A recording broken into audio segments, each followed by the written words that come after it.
मानव जाति, मैं बार बार कहता हूँ, मुझे तो यही सुनने वाले सुनते हैं, पर मेरे को ऐसे लगता है कि कोई सुन नहीं रहा है। सारी दुनिया इस वक्त इस धरती पर जीवन बचेगा या नहीं बचेगा, ये सवाल है। और ये सवाल नहीं है, ये मैदान में आ चुका है। दुनिया के साइंटिस्ट जवाब दे चुके हैं। ये कोरोना यूँ ही नहीं आया, ये पर्यावरण की खराबी से आया।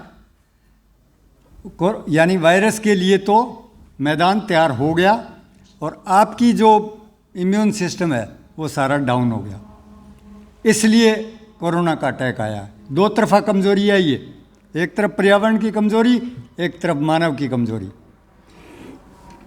और इन्होंने जो दुनिया की सरकारें हैं, उन्होंने क्या इसको बकवास करी है इस कोरोना के टाइम में, कि इनको एक वर्ल्ड बॉडी बनानी चाहिए थी और WTO के तहत इंटेलेक्चुअल प्रॉपर्टी राइट को ख़त्म कर देना चाहिए था सारी, कि हम बचेंगे कैसे, वायरस से मुकाबला कैसे करेंगे। और जो पुराना ज्ञान है कि वायरस का कोई दवाई नहीं तब तक हर्ड इम्यूनाइजेशन ही इलाज है, और हुआ है। यानी सेकंड वेव के अंदर मेरे गांव में 80% लोगों को ये हुआ कोरोना, और ठीक है 5-10 मरी डेथ भी हुई, बाकी सारा सेफ हो गया है। और अब कोरोना कमज़ोर पड़ गया है, आएगा थर्ड वेव भी आएगी उसकी, पर वो कमज़ोर है क्योंकि उसको मानव शरीर ने कमज़ोर कर दिया है। इसलिए ये बात समझो कि प्रकृति के शरण में हम जाने से किसने रोका? सरकारों ने रोका है। सरकारें कहती है फिजिकली डिस्टेंस रखो, नहीं फिजिकल डिस्टेंस नहीं, सोशल डिस्टेंसिंग। यानी सारे लोग एक एक हो जाओ, हम तुम्हें कब्जे करेंगे। एक एक व्यक्ति को कब्जा करने की दुनिया की सरकारें कोशिश कर रही हैं। और कुछ नहीं, पहले तो एक बात मेरी बीमारी है या जनता को है, मैं नहीं समझता। मैं इस बात को पक्का हूँ कि सारी दुनिया जो है इस वक्त वर्ल्ड एक यूनिटी है। मैं नेशन को इकाई नहीं मानता, मानने को तैयार नहीं हूँ। कारण है उसका कि हमारा जो भी प्रकृति के साथ इंटरेक्शन, अंतरक्रिया जो हो रही है वो पूरी ग्लोबल हो रही है।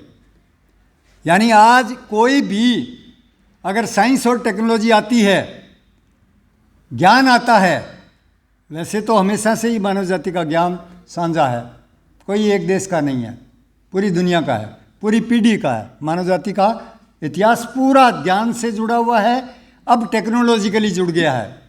और कोई भी जो टेक्नोलॉजी हाईएस्ट आती है उसको ऑर्गेनाइज करने वाला लीड करता है, आज तक लीड करता रहा, अब क्या करेगा आगे देखते हैं। यानी जिसके पास विज्ञान आगे है, ज़्यादा टेक्नोलॉजी है, वो करेगा क्या? उसको ज़्यादा पैसा चाहिए। दुनिया के कॉरपोरेट ने, रवि ये फार्मूला सुन ले यार, हाँ ठीक है, ये कि दुनिया के अंदर हो, आज तक क्या होता रहा है कि जो टेक्नोलॉजी आई है उसको किसने ऑर्गेनाइज किया? यानी जो भी शासक थे, जो भी पूंजीपति थे, पिछले 250 साल से इन्होंने किया क्या है? इन्होंने ये किया कि भाई साहब टेक्नोलॉजी हाईएस्ट आ गई, इसके लिए हाईएस्ट पैसा चाहिए, तो वो मार्केट से ठगी करके इकट्ठा किया उन्होंने।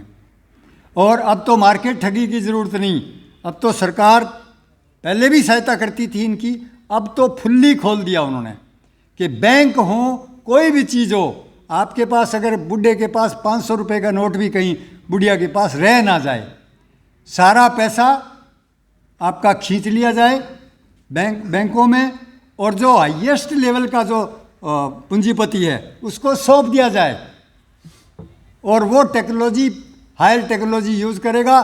और वर्ल्ड के जो बड़े बड़े ऐसे कॉरपोरेट घराने जो हैं वो सारा इंजन बनेंगे विकास का। और वैज्ञानिक कहने लगे कि भाई साहब गई आपकी हवा गई, क्लाइमेट चेंज हो गया, बायो लाइफ अब इस धरती पर ख़त्म होने की तरफ है। यानी वो जो साइंस का दुरुपयोग जो हो रहा है, मेरे मुताबिक दुरुपयोग हुआ है परमाणु हथियार बनाए इन्होंने, रासायनिक हथियार, जैविक हथियार। और अब भी शक है, कईयों को तो ये शक है कि चाइना के अंदर ये वायरस जो है वो लैब में बना है। अरे भाई साहब, लैब जो है ना, लैब जितनी भी लैब हैं, जैसे गोल्ड पार्टिकल की जो लैब है वो अमेरिका नहीं बना सका, बनानी स्टार्ट की थी उसने, परंतु नासा के वैज्ञानिकों ने जवाब दे दिया कि भाई साहब आप एक देश नहीं बना सकता, अब लैब बनानी पड़ेगी, ग्लोबल बनाओ, जो ग्लोबल बनी है, और उसके अंदर एक्सपेरिमेंट करना पड़ेगा और सारे दुनिया के वैज्ञानिकों को बैठना पड़ेगा।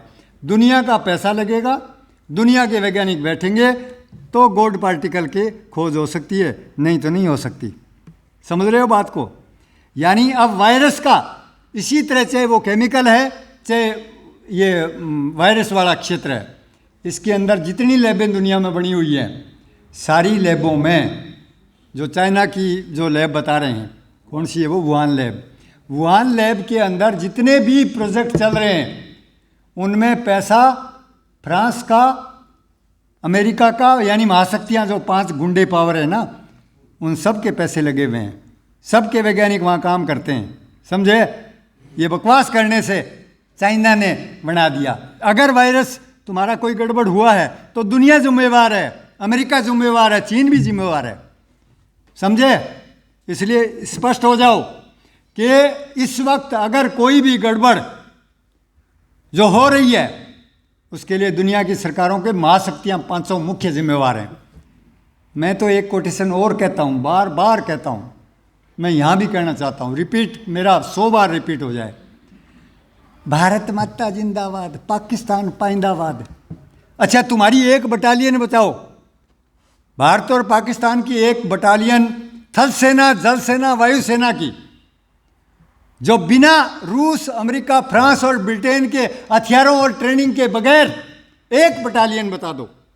तुम 5 दिन लड़ नहीं सकते भारत और पाकिस्तान, अगर तुम्हारे चाचे वो हथियार ना दें तो। किस बात की भारत माता जिंदाबाद बोल रहे हो? किस बात की पाकिस्तान पाइंदाबाद बोल रहे हो? मानव जाति एक है, हम वर्ल्ड के सिटीजन हैं। भारत हमारा, पाकिस्तान हमारा, चीन हमारा, रूस हमारा, दुनिया हमारी है और दुनिया जा रही है। सुन लो, बचाना है तो पूरी धरती को बचाना पड़ेगा, प्रकृति को बचाना पड़ेगा, पर्यावरण को बचाना पड़ेगा, जीव जानवर को बचाना पड़ेगा, नहीं तो मरना पड़ेगा। साथ जिएंगे साथ मरेंगे। कोई नहीं हो सकता कि आप बायो लाइफ की परवाह ना करो, आप हवा पानी जमीन जंगल की परवाह ना करो और मिसयूज करो, दुरुपयोग करोगे। अब विज्ञान का दुरुपयोग जो तुमने आज तक किया है, अब इजाज़त नहीं है प्रकृति की। भाई साहब, आप गुरु नानक देव की या महान लोगों की बात तो आप नहीं मानोगे, पर प्रकृति ने तुम्हारे कंठ पकड़ लिए हैं। ये बोल मानेगा कि नहीं मानेगा? सुनो, बात यहाँ पर है, पहुँच चुकी है। इसलिए पर्यावरण के सवाल को उठने नहीं दे रही है दुनिया की सरकारें, उठने ही नहीं दे रही, बोलने नहीं दे रही। कभी करिए ग्रेटा थनबर्ग ने ये कहा, उसको बुलाया, यूएनओ में ले गए, फलाना ले गए। अब बोला ग्रेटा थनबर्ग मर गई है वो, जैसे बेचारी 14 साल की लड़की है, वो मरे क्यों, वो तो जिए। और उसको उसकी आवाज़ अब कहीं नहीं। और उसके नाम से एक चलते किसान आंदोलन में एक ट्वीट कर दिया वो लड़की बेंगलोर की, क्या नाम, रवि दिशा ने। और मतलब भारत की सरकार जो है वो दिल्ली से पुलिस उसको पकड़ के लाई, उस लड़की पे केस किया, और दुनिया की सरकार कोई बोली नहीं कि हाँ मेरे वाला जो दल्ले हैं ना, कोई हो, मैं नाम नूम नहीं लेता, दल्ले हैं सारे, प्रधानमंत्री हों कोई भी हो। अच्छा, ये लोग, ये मतलब ये कॉरपोरेट के दलाल हैं दुनिया के, ये कुछ नहीं है, जिनपिंग कुछ नहीं है, बिडेन कुछ नहीं है, पुतिन कुछ नहीं है, ये कॉरपोरेट के दलाल बन चुके हैं। दुनिया की सरकारें कोई हैसियत नहीं रखती कि वो दुनिया के लोगों को अब रिप्रेजेंट नहीं कर सकती, वो मौत को रिप्रेजेंट कर रही हैं, टाइटैनिक जहाज को डबो रही हैं। इसलिए दुनिया के लोगों समझ जाओ कि सरबत का भला, सब जीवों का भला, सारी मानवता का भला करना है तो साझा करना पड़ेगा, शरबत के लिए, भले के लिए आगे आना पड़ेगा, नहीं तो मरना पड़ेगा। बात यहाँ पहुँच चुकी है और 10 साल से ज़्यादा वक्त तो अब भी नहीं है। वैसे इरिवर्जिबल पोजीशन में पहुँचे तभी कोविड आया है। हम खतरनाक स्थिति में पहुँच चुके हैं। बहुत ज़्यादा 70%, 1970 में जितने जीव जानवर थे इस धरती पर, उसके 70% नष्ट हो गए हैं। WWF, world wild life fund, ये कह रहा है 70%। आप अपने गांव में सर्वे कर लो कि जितने मेरे गांव में जितने ऊंट थे, जितनी गायें थी, जितने पशु थे, और मेरे इर्द गिर्द गांव में गिद्दड़, मोर, पक्षी 70% से ज़्यादा खत्म हो चुके हैं। इसलिए बिल्कुल WWF सही कह रहा है कि 1970 के बाद आदि बायो लाइफ और बायोडाइवर्सिटी, आप फसलों में देख लो ना, हम तो 3 ही फसलें शायद पंजाब की मुख्य 3 ही बची हैं, यानी गेहूँ, चावल और गन्ना। इसके अलावा यहाँ सैकड़ों फसलें होती थी, 10-15 तो हर गांव में, हर गांव के खेत में बीजी जाती थी। वो फसली विविधता खत्म। इसका मतलब है कि हमने बायोडाइवर्सिटी, चाहे जीव के रूप में है चाहे वनस्पति के रूप में है, मानव जाति ने मार्केट के एंगल से पैसा कमाएगा। ये क्या कह रहा है कि मुझे पैसा चाहिए। अच्छा, मुझे तो लगता है वैज्ञानिकों के मुताबिक तो पैसा तो नहीं, तुझे मौत चाहिए जल्दी से जल्दी। ग्रोथ रेट बढ़ रही है, मौत रेट बढ़ रही है यारो, दुनिया की सामूहिक मौत आ रही है और कोई परवाह नहीं हो रही है, मुद्दा नहीं उठने दे रहे। इतना कंट्रोल हमारी अकल पर, जो ये तथाकथित शिक्षित है ना, मीडिया और एजुकेशन, ये कमाल कर दिया इसने। हमारा दिमाग, सारी जनता का दिमाग, वैसे आज से नहीं है, 50 साल पहले मेरा साथी हृदकर्ण बैठा है, हम स्टूडेंट थे इंजीनियरिंग के, और जैसे ही हम बाहर निकले क्लास से तो टीचर भी हमारा जो पढ़ा रहा था हमें, वो मैकेनिकल, वो भी पूछ रहा था और स्टूडेंट पूछ रहे थे। भारत पाकिस्तान का क्रिकेट मैच था, बोला भारत को कितने रन चाहिए, बोलो 4 रन। तो हम उस टाइम थोड़े कॉमरेड थे ना, तो हमने कहा सालों को ना रोटी चाहिए ना कपड़ा मकान चाहिए, इनको 4 रन चाहिए। पूरा इंजीनियरिंग कॉलेज, पूरा विद्यार्थी यारो कमाल कर रहे हैं ये। यानी ये मीडिया के माध्यम से कुछ भी करवा सकते हैं।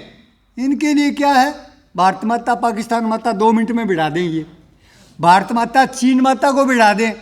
और सारों को पता है कि जब से कोविड आया तब से भारत का और चीन का व्यापार, कई बता रहे हैं, पुण्य प्रसून वाजपेयी, कोई कह रहा 3 गुना बढ़ गया, कोई कह रहा 2 गुना बढ़ गया, मतलब व्यापार बढ़ गया। और हमारे छोरे वो 20 मरवा दिए। कहता है कोई गुस्सा नहीं, कोई गुस्सा, पता नहीं क्या क्या बकवास कर गया वो, ये और प्रधानमंत्री कहलाता है, उनको वोट देते हैं लोग। अच्छा देते हैं भाई, अब हम क्या करें, मैं क्या करूं। ये और उस आदमी ने कितना झूठ बोला पार्लियामेंट के अंदर, सारी दुनिया के सामने, कि कोई से ऑक्सीजन की कमी से मरा नहीं, लाखों लोग मर गए, तबाह हो गए यूपी के अंदर, और बोल गया। और लोग सुन रहे, लोगों ने, दुनिया का कोई शासक भी बोला कि वो क्या बोल रहा है, एक देश का प्रधानमंत्री संसद में इतनी बड़ी झूठें बोल रहा है, और वो आज उसकी जीवन को खतरा हो गया, उसको मार रहे थे, वो तो पहले ही मर चुका है। ये इतना झूठा आदमी क्या जिंदा है क्या? वो मेरी नज़र में नहीं है जिंदा, मर चुका है। किसको मारोगे? पंजाबी मारेंगे। पंजाबी तो वैसे भी चूहा भी नहीं मारते। पंजाबियों ने कब मारा किसी निर्दोष को? बता दो, इतिहास बता दो। वो क्यों मारेंगे उस आदमी को? ये यानी कैसी दुनिया बन गई है? क्या मुद्दे चल रहे हैं? सब डिस्कशन क्या करवाए जा रहे हैं? 4 दिन हो गया, एक मरे हुए आदमी का बोला उसको मार रहे थे जी, मार रहे थे। उस आदमी के बारे में सारा डिस्कशन चल रहा है। ये क्या हो रहा है इस धरती पर? होमोसेपियन कहाँ खड़ा है? ये मानव जाति क्या बातें कर रही है? ये इसके सामने आवश्यकता क्या है? शुद्ध हवा चाहिए भाई, शुद्ध पानी चाहिए, शुद्ध भोजन चाहिए, ये जीव जगत चाहिए हमें, इसके बगैर पशु जगत जीव जगत चाहिए हमें, पूरी मानव जाति चाहिए हमें। आने वाली बेटे पोते छोड़ के जाना चाहते हैं हम, ये चाहिए, ये हमारी नीड है। सुन लो, आवश्यकता क्या है इस धरती पर और बातें क्या हो रही हैं, और वो लोग सारा कंट्रोल करके लीड, बोले हम लीड कर रहे हैं। भाई साहब, मरवा रहे हो, खुद मरोगे और हमें मरवाओगे। कुछ नहीं है इनके पास, एजेंडा फेल हो चुका है। मानव जाति के सामने अब सवाल ये है कि करना क्या है आपने। इसको कहते हैं युग, जो 250 साल का युग पूंजीवाद का चला और अब जो कॉरपोरेट स्टेज में पहुंच गया, ये पूरा प्रकृति विरोधी, मानव विरोधी है। नहीं चल सकता ये समाज। ये मैं नहीं कह रहा हूं, ये सारे बुद्धिजीवी, सारे वैज्ञानिक कह रहे हैं कि कॉरपोरेट समाज नहीं चलेगा, फेल है ये फेल हो चुका है। इसको बदलने की बात छोड़ो, इसका विकल्प बताओ, विकल्प तैयार करो। इसकी बात मत करो कि दुनिया का कॉरपोरेट है, राज कर रहा है। कहाँ करेगा ये राज, ये जिंदा रहेगा ही नहीं। इसलिए इसकी तो छोड़ो कि कॉरपोरेट सिस्टम कैसे कब्जे करने जा रहा है। ट्राई कर रहा है कि सारी नेचुरल रिसोर्स सब मेरे कब्जे में आ जाएं। ये क्या, ये 3 कानून और क्या थे? यही तो थे ना कि सारा मेरे कब्जे में आ जाए। जिनको भूखे मारना है भूखे मार देंगे। अरे भाई साहब, जिस रास्ते तुम जा रहे हो उस रास्ते पे पहले गरीबों को मार दोगे। मेरे मुताबिक, कुछ लोगों को शक है, मेरे मुताबिक बचना कोई नहीं। यहाँ बायोलाइफ पूरी खत्म हो जाएगी, कोई कॉरपोरेट नहीं बचने वाला है। ये इसलिए कॉरपोरेट सिस्टम का बदल क्या हो, ये बता दो। एजेंडा ये बात करो कि धरती पर जीवन कैसे बचेगा, इसका एजेंडा क्या हो। एजेंडा चीज़ क्या होती है, पहले तो अपन ये क्लियर हो जाएं। कई लोग कहते हैं राजनीति बदल दो, अच्छे व्यक्तियों को ले आओ, अच्छी पार्टी को ले आओ। अरे भाई साहब, 200 साल पहले पूरी मानव जाति ने एक विचार बनाया था, एक आइडियोलॉजी बनाई थी। वो क्या बनाई थी कि कुछ लोगों को मुखिया बना दो, उनके हाथ में कंपनी, उनके हाथ में दे दो। यानी कॉरपोरेट कंपनियों के हाथ में आज सारा विज्ञान, साइंस, टेक्नोलॉजी हमने दे रखी है। हमारा फैसला है कि कंपनियां चलाएंगी, जो भी उत्पादन कारखाना चलाएंगी। क्यों भाई, कंपनियां क्यों चलाएंगी? रिलायंस वाला क्यों चलाएगा, या अडानी अंबानी क्यों चलाएगा, या अमेजन वाला क्यों चलाएगा? क्या उसके माँ के पेट में से निकली हैं ये कंपनियां? ये बता दो, क्यों चलाएगा? ये सारा हमारा सार्वजनिक, सारी मानव जाति का धन है। इसको जो कारखाने पर्यावरण को खराब करते हैं, प्रकृति को खराब करते हैं, वो बंद, इमीडिएट बंद करो। ये हम दुनिया के लोग बोलेंगे। और वो कारखाना जो सस्टेनेबल लिमिट में होगा, पर्यावरण को खराब नहीं करेगा, सस्टेनेबल लिमिट में होगा, उस कारखाने को हम चलाएगी मानव जाति, और कोऑपरेटिवली चलाएगी, डेमोक्रेटिकली चलाएगी। ये किसी कंपनी को नहीं चलने दे। कंपनी तो चलेगी नहीं, वो तो गई, वो तो मरी हुई चीज़ है। हम कैसे चलाएं? हम फैसला करो पहले कि जो 200 साल 250 साल पहले जो फैसला किया था कि नहीं, कुछ मुखिया बना दो राजनीति में, पॉलिटिकल पार्टियों को बना, पार्टियां तो बाद में आई हैं, परंतु संसद बनाई कि, और उसमें कुछ व्यक्तियों को भेज दो ईमानदार से, बढ़िया से, बाद में पार्टियों को भेजा। और जो इकोनॉमी है, आर्थिकता, वो कंपनियों को सौंप दो। और बाकी प्रचार की जो टेक्नोलॉजी है वो अब पूरी तरह किसके कब्जे में है? कॉरपोरेट घरानों के। वो गोदी मीडिया नाम, गोदी के मीडिया कैसे है? वो कॉरपोरेट मीडिया है यार, वो कब्जे में उनके है। बेचारा रवीश जैसे बूढ़े आदमी ने बोल दिया गोदी मीडिया, सारे बोले गोदी मीडिया, गोदी मीडिया। गोदी मीडिया नहीं है, कॉरपोरेट मीडिया है। कब्जा कर दिया उसने। कौन होते हैं ये लोग जो चाहे जो बकवास करेंगे मीडिया पर? ऐसा मीडिया चलने देंगे? मानव जाति चलने देगी? बंद करो इसको, ये बकवास जो भी शुरू कर रखी है। न्यूज़ आनी चाहिए, न्यूज़, खबरें आनी चाहिए, ये बकवास नहीं जिसको परसेप्शन बोलते हैं, जो भी बोलते हैं। इसका इसलिए क्लियर कट आ जाओ इस मैदान पे कि मानव जाति को, अब ये मैं तो मेरा घर करूँगा तो दुनिया कौन, वो चाचा चलाएगा जिसका नाम मैं लेना नहीं चाहता, वो मोदी चलाएगा, वो पुतिन चलाएगा, वो जिनपिंग चलाएगा। इन गुंडों ने, चीन वालों ने 10,000 को लोगों को, विद्यार्थियों को रगड़ दिया था पीकिंग में। अमेरिका ने परमाणु बम डाल दिया था, आज तक माफ़ी नहीं मांगी हिरोशिमा नागासाकी पर। ऐसे नालायक लोग हम जनता को, और जनता इनको बना रही है, हम बना रहे हैं ना, क्योंकि हमारा जो कंसेप्ट है वो ये है कि मुझे तो मेरा घर देखना है। अच्छा, तो दुनिया किसने देखनी है? मुझे मेरा घर भी देखना है, बिल्कुल देखना है, और मुझे दुनिया भी देखनी है, और मुझे पूरा प्रकृति के जीव जानवर, उनके साथ भी मुझे चलना है। यहाँ तक आदमी जाति को आना पड़ेगा। पुराने जितने भी सिद्धांत हैं, जितने भी, जिसमें लेटेस्ट जो है वो कम्युनिस्ट आइडियोलॉजी और एडम स्मिथ की और मार्क्स की, और पुराने जो धर्म हैं, सबसे लेटेस्ट धर्म के हम लोग बैठे हैं गुरु नानक देव के चेले चाले तो हम नहीं हैं, पर चलो ठीक है, गुरु जी तो हैं ही वो हमारे, हम चेले हैं या नहीं वो अलग बात है। अब ये है कि 400 साल पहले जो भी जितने भी धार्मिक ग्रंथ हैं वो हमारा ज्ञान का एक आधार है। अब मार्क्सवाद भी आधार है, हमारा संविधान भी लोग कहते हैं वो भी आधार है।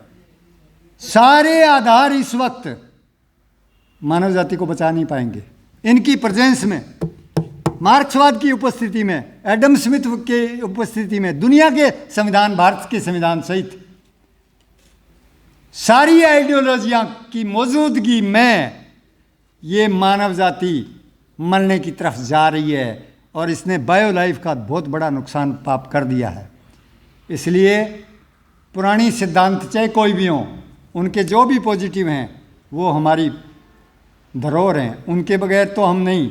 उनके ऊपर खड़े होकर हम अपडेट वो आइडिया बनाएं, वो एजेंडा बनाएं, वो रास्ता बनाएं कि पूरा सर्वत का भला, प्रकृति भी बच जाए, इंसान भी बच जाए, जीव जगत भी बच जाए। उसके लिए आपको बिल्कुल नया, अब सुखदेव जी कह रहे थे, बिल्कुल ठीक कह रहे थे कि प्रकृति, ये मोड ही बदलना पड़ेगा, ये मोड थोड़ी चल सकता है। सब कह रहे हैं कि औद्योगिक mode, industrial society, corporate society नहीं चल सकती, फेल है। तो फेल है तो अल्टरनेट क्या हो? अल्टरनेट जो सुखदेव जी ने बताया, जो मुझे ठीक लगा, वो क्या कि आपको प्राकृतिक इस खेती को प्राकृतिक मोड पे ले जाना पड़ेगा, नेचुरल मोड पे।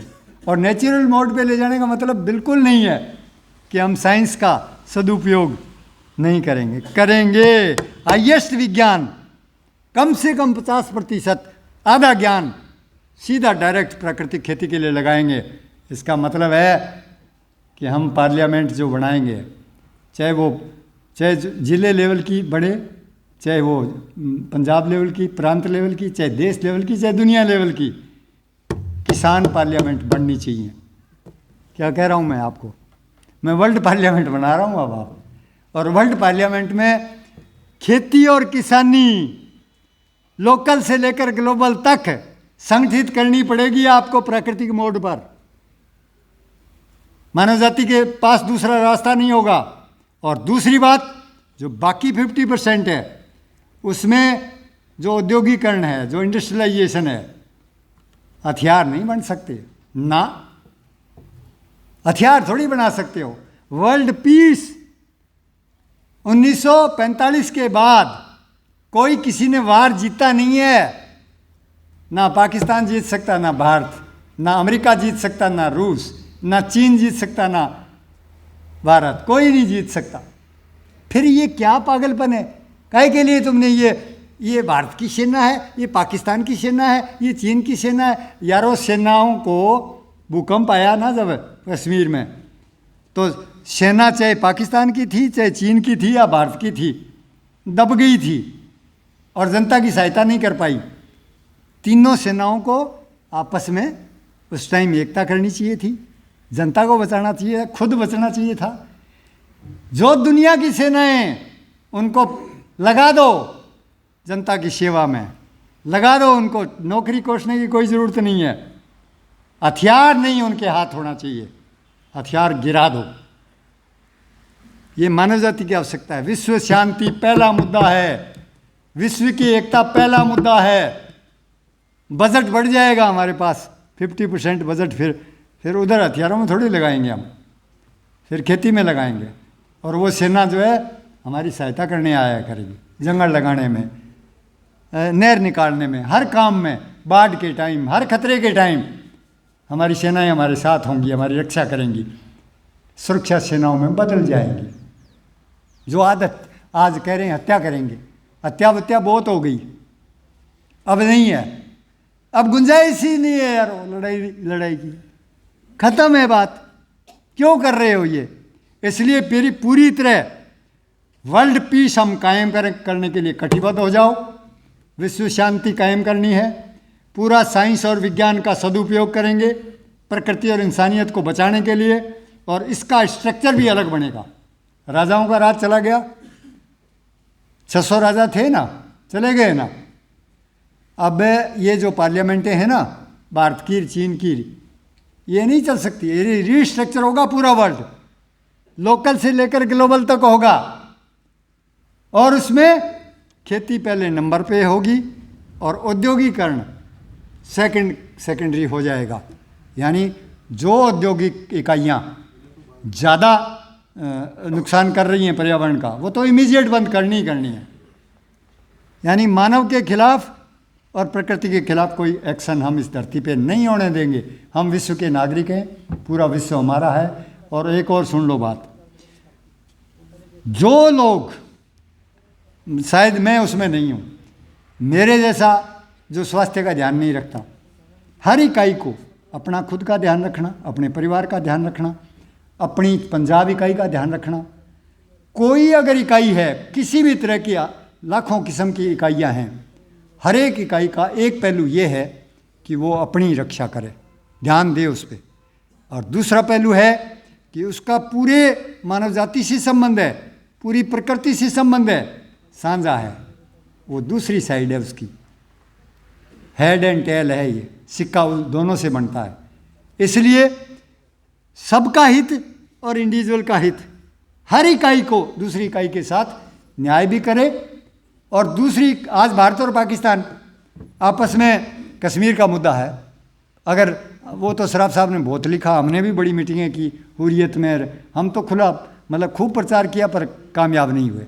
हमने ये कहा था कि भी जम्मू कश्मीर जो है इसको साझा करो, सार्क के तहत कॉमन कंट्रोल में लाओ। आज़ाद कश्मीर भी भारत का हो जाएगा, पूरे को साझा कर लो, तो सारा कश्मीर जो है ना वो भारत का भी हो जाएगा और वो पाकिस्तान का भी हो जाएगा।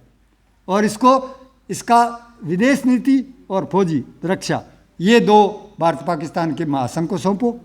धीरे धीरे विश्व को एक करना है यारो, जाना तो उधर है, नहीं तो मरना पड़ेगा। इसलिए यह सवाल कि भारत और पाकिस्तान क्यों हैं दुश्मन, किस मुद्दे पर है झगड़ा, उस पर न्याय कोई बैठ के बात करो ना और न्यायपूर्ण हल निकालो ना, है। और भारत और पाकिस्तान, और दूसरा पर्यावरण का मसला है, वो तो साझा है सारी धरती का, उसमें तो भारत पाकिस्तान का झगड़ा हो ही नहीं सकता, भारत चीन का भी नहीं हो सकता, नहीं हो सकता, वो साझा है। इसलिए जो चीज़ साझी है, पर उसके लिए आगे कौन आता है? जो जागरूक होता है वो अपने लिए भी लड़ता है और देश के लिए लड़ता है। इस धरती पे बोलते हुए मुझे गर्व है कि हिंदुस्तान की इकाई जो बन रही थी, उस इकाई में अंग्रेज़ों के खिलाफ 80% कुर्बानी इस गुरुओं की धरती पर और ख़ासकर सिखों ने दी। 2% आबादी और 80% कुर्बानी। और वो लोग आज कहते हैं ये मतलब वो क्या कहूँ मैं आपको, मतलब प्रधानमंत्री ये कहता है कि मुझे इनसे खतरा है। भाई साहब, देश इन्होंने बनाया, तुमने नहीं बनाया, समझ रहे? पहले समझ लो। और इनके बेटे आज भी तुम देश की इकाई बनाए बैठे हो ना, उस इकाई के लिए बॉर्डर पर मरने वाले जो है ना, वो सबसे ज़्यादा यहीं से आते हैं। इसलिए, और यही इकाई है पंजाब की जिसने 3 कानून आए।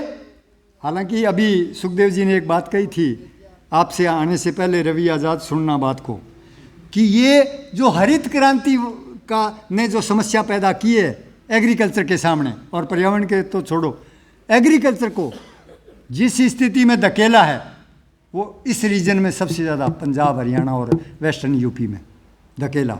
सरकार ने पॉलिसी बना के धकेला, क्योंकि इनको तो पीडीएस सिस्टम चलाना था, वोट लेने थे ना, तो इसको यूज़ किया। और इसकी ज़मीन, सराफ साहब ने लिखा है कि मुआवजा मांगो, पंजाब के लोगों को मुआवजा मांगना चाहिए। हमारा जो नुकसान तुमने हमारी ज़मीन का जो नुकसान किया, पानी का किया, उसका मुआवजा। ये तो पहले से सागर धारा अब बोल रहे हैं, साइंटिस्ट बोल रहे हैं। पर ठीक है, चलो, हमें जितनी समझ आई उतना ही ठीक। लड़े पंजाब के लोगों ने, क्यों समझा? क्योंकि ये हरित क्रांति का जो क्षेत्र था, इसका सबसे ज़्यादा नुकसान हुआ है। इसलिए लिखा हुआ है यहाँ, वातावरण ते खेतीबाड़ी दे निघार ते मद्देनज़र पंजाब नूं दरपेश चौमुखी संकट। ये जो बात लिखी है ना, खेतीबाड़ी का संकट सबसे ज़्यादा जो जिस एरिया में आया, और जागरूक भी वहाँ के लोग ज़्यादा हैं, तुलनात्मक। वैसे तो मैं मानव जाति को ही मूर्ख कह देता हूँ, उसमें फिर नंबर आपका भी आ जाता है। परंतु तुलनात्मक समझदारी का जो क्षेत्र है वो पंजाब है। आज से नहीं, 400 साल से, गुरु नानक देव से लेकर। और उस क्षेत्र ने सबसे पहले अपने संकट को समझ लिया कि भाई साहब, खेतीबाड़ी बहुत संकट में आ चुकी है। यही बात थी जिसको एक्सप्लेन सुखदेव जी ने किया कि अगुवाई किसी, ठीक है, अच्छी बात है कि अगुवाई भी हुई, 32 संगठन भी एक हुए, पर वो नहीं है बात ये है कि वो हुए, जनता समझ चुकी थी, इसलिए वो 32 भी एक हुए। और जनता जिस ताकत से आगे आई, इन 32 संगठनों को पता ही नहीं था कि इतनी ताकत, मतलब जनता आगे आएगी। और बांध दिया इन नेताओं को, ये उनमें रवि आज़ाद भी बैठे हैं, सारों को आपको बांध के लड़ाया है जनता ने। आपने अगुवाई की, धन्यवाद। पर मतलब आपको धन्यवाद भी देना बनता है। परंतु बात यह है कि जनता समझ चुकी थी समस्या को, इसलिए जनता ने दाव लगाया। पंजाब ने तो हद कर दी। गुरु नानक देव के जो भी चेले वेले, तो ना मैं हूँ ना आपको भी मानूंगा, पर फिर भी कुछ न कुछ हमारे अंदर जो गुरुओं ने कुछ हमारे को ट्रेडिशन दिया था, यही गुरुद्वारे में दसौंध देना, इसकी बदौलत और बहुत सारी खासियतें हैं। कहते हैं, हरियाणा वाले तो बोलते हैं कि हरियाणा वाले चंदा दे देंगे, सेवा नहीं करेंगे, पंजाबी चंदा भी देंगे, सेवा भी करेंगे। ये बात है, चाहे छोटी मानो मोटी मानो। ये यानी ऐसा संघर्ष जो हुआ है, वो हरित क्रांति की जो समस्या थी जिसने इस खेती को बर्बाद किया, उस क्षेत्र में पहले नंबर पे थी। देश की जनता ने समर्थन हर जगह किया, क्योंकि मैं देश में ट्राई कर रहा था, मैं कामयाब नहीं हुआ, वो अलग बात है। परंतु ये है कि मेरी ट्राई थी कि इसको पूरे देश के अंदर फैलाया जाए। उस चक्कर में मैं कोविड में भी काफ़ी परेशान हुआ। मैं मतलब महाराष्ट्र में काफ़ी घूमा, तेलंगाना, और कुछ मीटिंगें कराने में हम कामयाब भी रहे। लास्ट की पालघर की मीटिंग हम टिकैत साहब को करवा भी दी, बिहार में भी करवा दी और राजस्थान में भी करवा दी। वो तो थोड़ा बहुत, दल्ला जी, हम आपसे मुकाबला नहीं कर रहे, पर हम आपके साथ थे, हम ये कह रहे हैं। देखिए, और हम पूरे हिंदुस्तान में, मैंने एक आवाज़ साफ देखी कि जब शुरू के आंदोलन में 2000 स्टूडेंट मेरे सामने, मतलब यूथ थे मेरे सामने पुणे में, उन्होंने एक ही सवाल पूछा कि क्या किसान हार तो नहीं जाएगा, किसान आंदोलन टूट तो नहीं जाएगा। मैंने कहा, हटने की जगह ही नहीं है। क्या हटेगा किसान? किसान नहीं हट सकता। मैंने कहा, हटेगा तो सरकार हटेगी, मोदी हटेगा, क्यों? किसानों के पास हटने की जगह नहीं है। अब जीवन और मौत का सवाल है। ज़मीन जाने का सवाल है। हालांकि जीवन और मौत को तो अभी नहीं पकड़ रहे, जनता नहीं पकड़ रही है। जिस दिन दुनिया की जनता ये पकड़ जाएगी कि हमारी जान जा रही है, उस दिन कॉरपोरेट सिस्टम रवाना हो जाएगा। जैसे राजा रवाना हो गए ना, वैसे दुनिया की सरकारें एक साथ जाएंगी या बदल जाएंगी। हमें जाने जुने से कोई नहीं, हमने कोई सत्ता थोड़ी लेनी है, हमने जिंदा रहना है। यानी इसका मतलब है कि वर्ल्ड का सिस्टम बदलेगा, पर बदलना एजेंडा पड़ेगा। हमारा एजेंडा ये नहीं हो सकता कि पैसे कमा लो और मैं व्यक्तिगत बच जाऊं, बच नहीं पाऊंगा। इस एजेंडे पे तो बच नहीं सकते कोई। इसका मतलब मेरा एजेंडा साफ है कि सारी मानव जाति बचे तो मैं या मेरे बेटे पोते बचे, बस। इसलिए मुझे भाग लेना पड़ेगा। सारी दुनिया, देश का भी बोलो, देश का बोलो, प्रांत का बोलो, हर इकाई के लिए बोलो, परंतु जो सार्वजनिक इकाई है, हमारी विश्व इकाई है। हम विश्व, सबसे पहले हम विश्व के नागरिक हैं। विश्व हमारा है, साझा है। जीव जगत भी हमारा साझा है। इस बात को पकड़ लो। केवल भारत माता हमारी है ये नहीं, धरती माता पहले जय बोलो, उसके बाद भारत माता बोल दो, पंजाब माता बोल दो, कोई दिक्कत नहीं है। बस मैं इतना ही कहते हुए कि एजेंडा बदल, मतलब प्रकृति मानव केंद्रित एजेंडा ये कह रहा है कि पुराने विचार जो हैं वो मानव केंद्रित हैं ज़्यादा। इसका मतलब ये नहीं है कि प्रकृति के बारे में नहीं बोले। पुराने शास्त्रों में प्रकृति पर भी बहुत जोर है, किसी जगह मानव पर जोर है, पर कुल मिलाकर मानव पर ज़्यादा जोर है। और अब हमें समझना पड़ेगा कि प्रकृति और मानव दोनों बराबर हैं। अगर दोनों को बैलेंस करके अगर हम कोई अगुवाई नहीं करेंगे तो हम ताकतवर तो बन गए, हम मानव जाति ताकतवर हो गई ना। टेक्निक है उसके पास, वो तो भगवान बनी हुई है।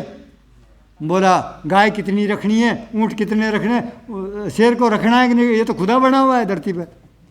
ये खुदा अब अगर ये इतना नहीं समझ सकता कि जैव जीवन, बायो लाइफ मुझे बचानी पड़ेगी, मेरा परिवार है ये, अगर ये नहीं समझ सकता, जो नहीं समझ सका है, तो ये रवाना तो होगा और जल्दी होगा, देर नहीं लगेगी अब। इसलिए बिल्कुल क्लियर हो जाओ कि हमारी पूरकता प्रकृति और जीव जानवर के साथ हमें बनानी पड़ेगी। और वो प्राकृतिक खेती की मोड़ की तरफ अगर हम मुड़ते हैं तो हमारा पशु जगत, हमारा जीव जगत भी बचेगा जितना बच गया है। मैं नहीं कह सकता कि वापिस कुछ विलुप्त हो गए हैं, वो आएंगे कि नहीं आए, वो तो शायद नहीं आएंगे, परंतु जो बचे हुए हैं वो बच जाएंगे, कुछ बढ़ जाएंगे। और ये मानव जाति अब कुछ समय तक और चल सकती है, चांस हैं, वक्त बहुत कम है। आने वाले 10-15 साल के अंदर विश्व का भाग्य तय होने वाला है।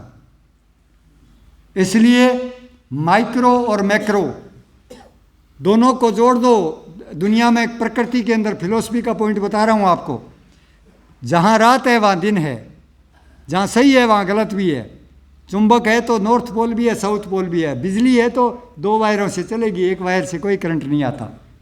इसलिए जो सुखदेव जी ने बात कही, जो और भी साथियों ने कही कि घर घर डिस्कशन करो, गांव गांव में डिस्कशन करो कि प्राकृतिक खेती की तरफ मुड़ो, जहरीली खेती से मुक्ति पाओ, यही मानवता के पक्ष में है, यही जीवों के और पशुओं के पक्ष में है। ये बात जो उन्होंने कही, पर उन्होंने माइक्रो साइड को एक्सप्लेन किया, बिल्कुल ठीक किया। यानी एक वायर तो उन्होंने तैयार कर दिया, मैं दूसरा वायर बनाने के लिए इतनी देर मैंने बकवास करी है। समझ गए बात? मैक्रो मैक्रो मैक्रो डायरेक्शन, रणनीति तय करो एक साथ। वो छोटी बातें जो मैं इनको छोटी कहता हूँ, छोटी छाटी नहीं है वो बातें डिस्कस करते हुए पूरे विश्व को डिस्कस करो।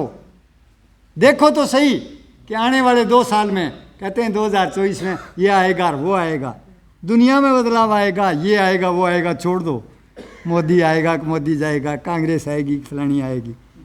राजनीति कोई विषय नहीं है, राजनीति कुछ नहीं करेगी, मरेगी। चाहे अच्छे व्यक्ति ले आओ, चाहे अच्छे राजनीतिक पार्टी ले आओ, पर इसका मतलब ये नहीं है कि मैं ये कह रहा हूँ कि राजनीति करनी नहीं है। राजनीति करनी है। कौन सी?